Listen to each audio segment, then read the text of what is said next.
सच्चे ऐसे की बात कर रहे थे कि हमसे गुजरा क्या होता है, तुम्हारा क्यों ये तो पता नहीं था। 200 वर्ष पहले का आज का कोई इतिहास नहीं है। 200 वर्ष पहले का आज का कोई इतिहास नहीं है। ये भी पता नहीं कि आप क्या है क्या नहीं है। आपने टाइटल लगा दिया 200 वर्ष पहले। राजस्थान से चलकर के यादव भाव क्षेत्र में आ गए तो उन्हें कहा चलो यादव लिखने लगो, जान बच जाएगी। आप यादव हो गए, अपने आपको अपने घर में रहने को दिया। हमारे पूर्वज कभी कभी व्यक्ति करते हैं कि नाते रिश्तेदारों को अपने घर पर आकर के जमीन जान बता देते हैं। अब ये नाते रिश्तेदार ऐसे बदमाश करते हैं कि वे चाहते हैं कि तुम घर छोड़ करके चले जाओ, भाग जाओ, हमें रहने दो। और यही दुनिया है हमारी नहीं। इसलिए हमको आज इस बात को तय करना है कि हमें पार्टी क्यों बनानी, हमें पार्टी क्यों चलानी, हमारी पार्टी की क्या विचारधारा होनी। एक तो लड़ाई हमें अपने घर में लड़नी, जिसको हम घर करते हैं, और दूसरा लड़ाई हमें बैकवर्ड की लड़नी। जब से देश आजाद हुआ है तब से लेकर के आज तक बैकवर्ड के हितों के लिए किसी भी व्यक्ति ने संघर्ष नहीं किया। काफी गलत करें 1952 से एससी और एसटी समाज को आरक्षण मिला और बैकवर्ड को 92 में मिला 40 साल के बाद। क्या तब कांग्रेस नहीं थी? क्या तब बैकवर्ड के नेता नहीं थे? क्या तब और लोग नहीं थे? आपने बैकवर्ड के लीडर्स ने संघर्ष क्यों नहीं किया? बैकवर्ड के संघर्ष के लिए। और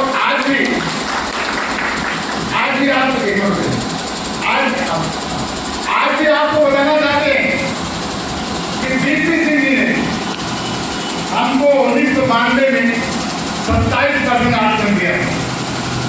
सन 77 में उत्तर प्रदेश के पहले मुख्यमंत्री श्री रामदेव यादव जी ने उत्तर प्रदेश में 15% आरक्षण दिया बैकवर्ड को। याद है सब लोगों को? इसके पहले भी सरकारें रही, इसके पहले भी लोग रहे, और इसके बाद भी हमने जिनको 4-4 बार मुख्यमंत्री बनाया है, आप बताइए उन्होंने बैकवर्ड के लिए क्या किया है। इसलिए मैं कहता हूं कि 3 करोड़ यादवों का हक खा गए उत्तर प्रदेश से, और 11 करोड़ बैकवर्ड का हक खा गए। बैकवर्ड का जब पंचायत में, जब न्याय पंचायत त्रिस्तरीय पंचायत चुनाव में बैकवर्ड को आरक्षण मिलता है तो विधानसभा में आरक्षण क्यों नहीं मिलना चाहिए? लोकसभा में आरक्षण क्यों नहीं मिलना चाहिए? एससी को मिलना है, हमें क्यों नहीं मिलना चाहिए? बैकवर्ड की इतनी पार्टियां हैं, अभी सुप्रीम कोर्ट ने आदेश दिया कि एससी में क्लासिफिकेशन किया जाएगा, वर्गीकरण किया जाएगा। पूरे देश के सभी दलों के बैकवर्ड के जितने भी सांसद थे प्रधानमंत्री जी से मिले और प्रधानमंत्री जी का दबाव बनाया, और प्रधानमंत्री जी ने कहा कि सुप्रीम कोर्ट का यह आदेश रोक देंगे और ऐसी जातियों का विभाजन नहीं हो। हमारा क्रिमिनल लगा दिया, बैकवर्ड में क्रिमिनल लगा दिया, बहुत बड़ी जगह हुआ है। बैकवर्ड का दम मारने वाले लोगों की पार्टियां हैं, बिहार में पार्टी है, उत्तर प्रदेश में पार्टी है, और भी बैकवर्ड के दूसरे लीडर हैं। ये बैकवर्ड के लीडर से जाकर के इकट्ठे होकर के बैकवर्ड के लिए आवाज क्यों न चाहिए? बताइए, बैकवर्ड के लिए संघर्ष करने की जरूरत है कि नहीं है? बोलो भाई, जरूरत है कि नहीं? तो हम अपने ऊपर जो लाठी बरती है उसको भी बजना बंद करेंगे, और हमारे बैकवर्ड भाइयों के भी हक का जो हनन हो रहा है हम उसके लिए भी संघर्ष करेंगे।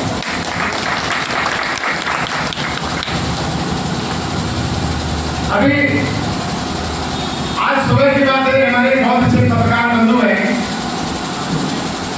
वो हमारे बहुत हटैसी हैं और ऐसी बात करने लगे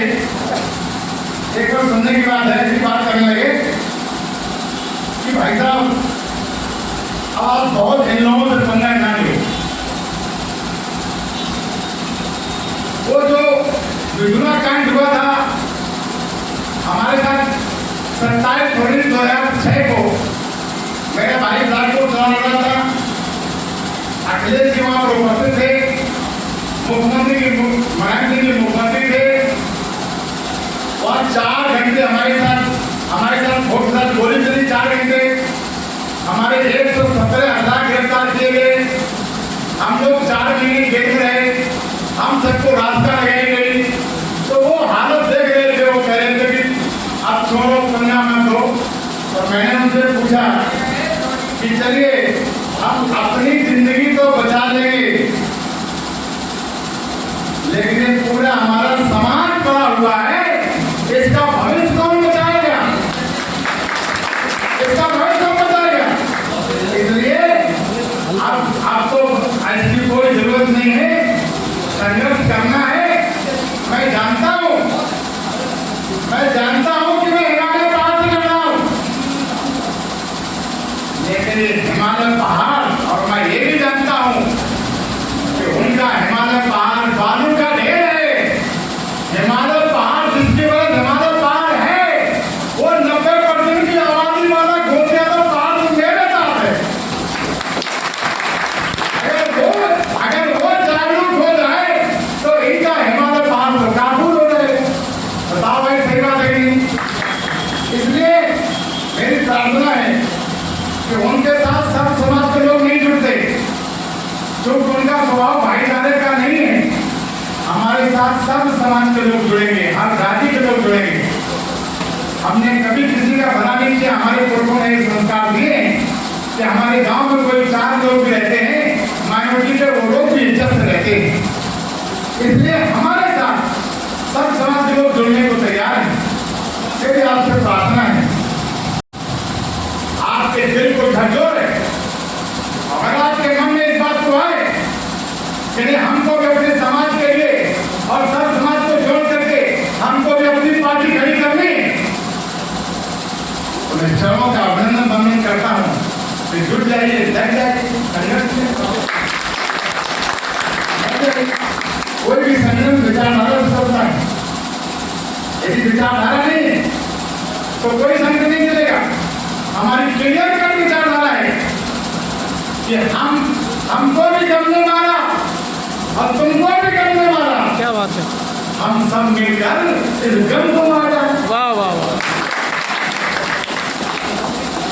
हमको भी गमले मारा, बैकवर्ड की कह रहा हूं कि हमको भी गमले मारा और बैकवर्ड के लोगों सभी लोग तुमको भी गमले मारा, तो हम तुम दोनों लोग मिलकर इस गम को ही मारा है। ये हमारा आगे का टारगेट रहेगा। इस प्रकार के हमारी आरक्षण बचाओ अभियान में हम लोग लगे। बैकवर्ड के एसटी के माइनॉरिटी के अपमान सम्मान के लिए हम लोग संघर्ष करेंगे। नवंबर दिसंबर में हम लोग पदयात्राएं निकालेंगे, जन जागरण करेंगे, सड़कों पर निकलेंगे हम लोग। कब नहीं हमारे लोग जागरूक होंगे, बोलिए। निश्चित रूप से हमारे लोग जागरूक होंगे और इन सबको लेकर हमको चलना है और अपनी पार्टी को मजबूत करना है।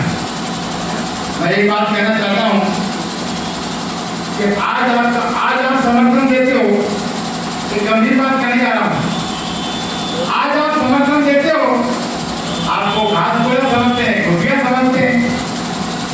अपनी पार्टी मजबूत कर लो, अपने पार्टी के सभी विधायक बना लो, अगर जिसको चाहो उसको समर्थन दे दो। हम नहीं मना करते, लेकिन सर बराबर सभा में तो बैठोगे भाई। तो आपका भी तो अपना मंच होगा, आपका भी तो प्लेटफॉर्म होगा। अभी जो रजाने की गिरवाने की दीनहीन अवस्था है हमारी, वो तो हमारी नहीं रहेगी, वो तो नहीं रहेगी। हम भी मुझे पर दाव देकर के सावधान से आपके बराबर बैठेंगे। If you want to get something, if you want to get something, you have to give something. यदि आप कुछ लेना चाहते हो तो हमको कुछ दीजिए भी। तो ये तो बात हम सब कर सकते हैं जब हम बराबर का दायरा रखें। अभी हमारा बराबर का दायरा कहाँ है? ये हमारे ऊपर डिपेंड करता है, हम लोगों पर डिपेंड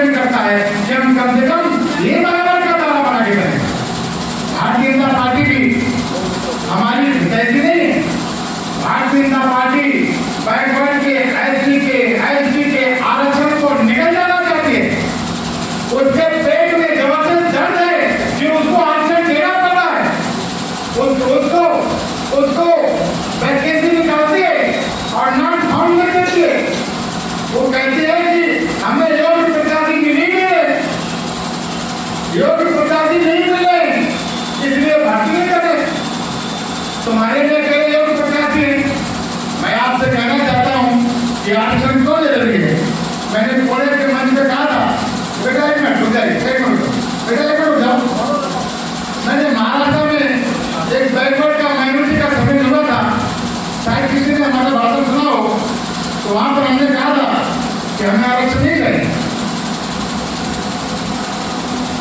हम आरक्षण के समर्थक नहीं, हमें आरक्षण चाहिए नहीं। लेकिन हमको आप जिस दिन अपने बराबर सामाजिक रूप से कर दो, अपने बराबर आर्थिक रूप से कर दो, अपने बराबर राजनीतिक रूप से कर दो, उस दिन हमारा आरक्षण खत्म कर देना, हम दिल्ली कर ले। बड़ा भाई बात है कि शर्म लगनी चाहिए कांग्रेस की और भारतीय जनता पार्टी की।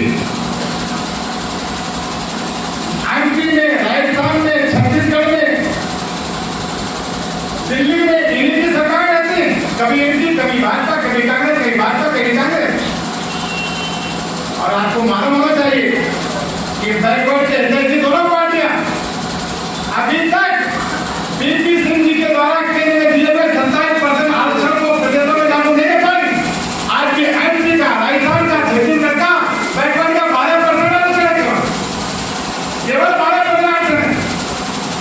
ये जात जनगणना करते, जितनी भी जात की जनगणना की है आपने, कांग्रेस की सरकार में जात की जनगणना हुई, आपने उत्तर प्रदेश किए 1911 में कांग्रेस ने जात की जनगणना कराई थी, 650 करोड़ रुपया खर्च किया था कांग्रेस ने, उसके रिजल्ट आउट क्यों नहीं किए, उसके आंकड़े आउट क्यों नहीं किए। हम लोगों को यह समझने की जरूरत है कि जब तक हम अपने पैरों पर नहीं खड़े होंगे तब तक आपकी कोई बात सुनने वाला नहीं है। हमें अपने पैरों पर खड़े होकर अपनी समस्याओं के समाधान के लिए हमें खुद आगे बढ़ना पड़ेगा, हमें खुद संघर्ष करना पड़ेगा। और अभी हमारे मास्टर ने कहा था कि संघर्ष जिंदगी है, लड़ना इसे पड़ेगा। बहुत गंभीर बात कही थी गंगा गुलाब के मास्टर ने कि संघर्ष जिंदगी है, लड़ना इसे पड़ेगा, और जो लड़ नहीं सकेगा आगे नहीं बढ़ेगा। जिसमें लड़ने का कुवत नहीं है वो कभी आगे नहीं बढ़ सकता है। यदि आप सब लोगों से प्रार्थना है कि हम अपने लिए न लड़ें, अपने संतानों के लिए, अपने बच्चों के लिए, जिन बच्चों के चेहरे पर खुशी देख करके अंतरात्मा हमारी प्रफुल्लित हो जाती है, उन बच्चों को इस गुलामी से मुक्त करना है। हमें इसके लिए संघर्ष करना है, इसके लिए अपने संघर्ष को आगे बढ़ाना है। मैं आप सबसे प्रार्थना करता हूँ कि सभी लोग जुटें, सभी लोग लगें